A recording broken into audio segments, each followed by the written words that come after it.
Twitter says the president's racially charged tweets on Sunday did not violate its rules against racism, but the company would not elaborate why. The Anti-Defamation League, meanwhile, says that, quote, white supremacists and extremists have celebrated President Trump's latest racist tweets online, citing comments from alt-right figures who promote white nationalist views on social media. For some analysis, let's bring in Dan Patterson, who joins me on set. He is a senior producer at CNET. Dan, thanks so much for being here. So how do the president's comments actually echo what we've been seeing from extremist accounts? Well, when we take an index of extremist sites like 8chan, 4chan, sometimes even Reddit and Twitter itself, we see rhetoric and phrases that are then repeated by the president. Sometimes we see the opposite. When the president tweets something, we see exact phrases repeated in these communities. And so I'm wondering, what we saw last week with the White House called a social media summit, but in fact was mostly allies of the president with online presences. How influential are these social media figures? Many of these people are relatively not influential, except that they are amplified by the mechanics of these sites. So by mechanics, I mean it's incredibly easy to tweet, share, like, or do other things that causes virality in the spread of this content.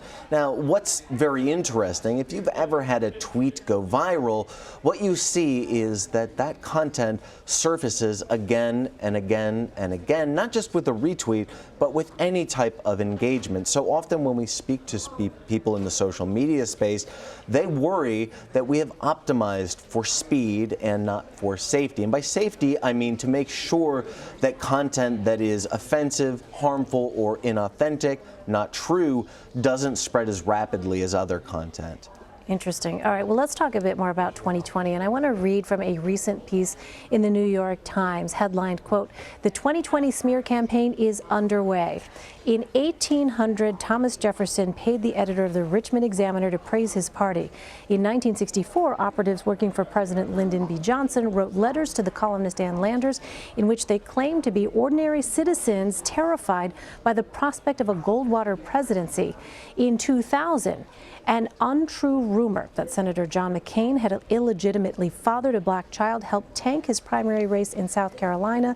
The false allegation that President Barack Obama was not an American citizen circulated for years. So are there lessons, Dan, that we can learn here from history? Yeah, history is a guide, and one thing that we should learn is that the strategy and the strategic goals are nothing new.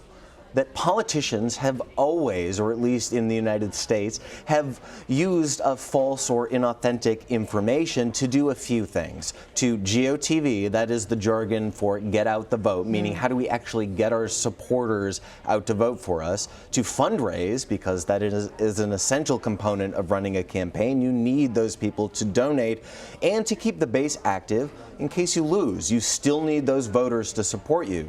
So what we see happening here is really nothing new historically, strategically, but the tactics, Elaine, the tactics are what's brand new, and the scale of those social platforms is like nothing else in history. So we are seeing behavior and content that is designed to elevate and amplify extremist voices and to marginalize those voices saying, hey, look, this is extremism. You will see a gaslighting of people who say, hey, using this type of language is defamatory or offensive. We see those people come under attack. So once again, the historical context is pretty clear.